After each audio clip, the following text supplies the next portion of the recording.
Today we're going to make origami bookmarks. Aren't they cool? And this is how it works. First you have a 6-inch square of paper, and we just use some craft paper.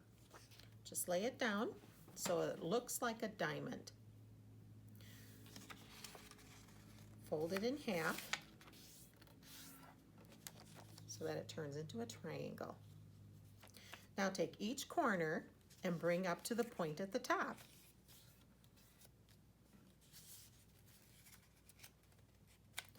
Every time you fold, press very hard so it gets a really, really good crease. So now we have the second diamond. So that it helps you later when you're doing some other folding, take the top of your diamond and fold it back down.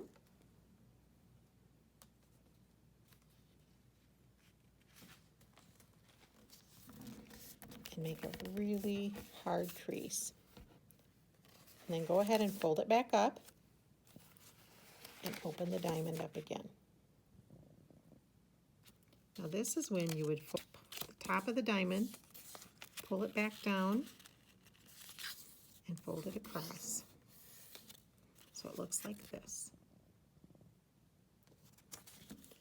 Now take this little side wings, do one on one side, bring it back up, and then fold it underneath. Take the other side wing, pull that up, and fold that underneath. Now all you have left is one little point. I'm going to fold it backwards first, and then I'm going to bring it back and tuck the flap in. By folding it backwards first, it helps to make that crease, helps you to be able to fold it in. And you're done. And from this point, you can decorate it however you want. You can put stickers on it, you can draw a picture on it, whatever you like to do. Be creative and go ahead and make yourself a bookmark.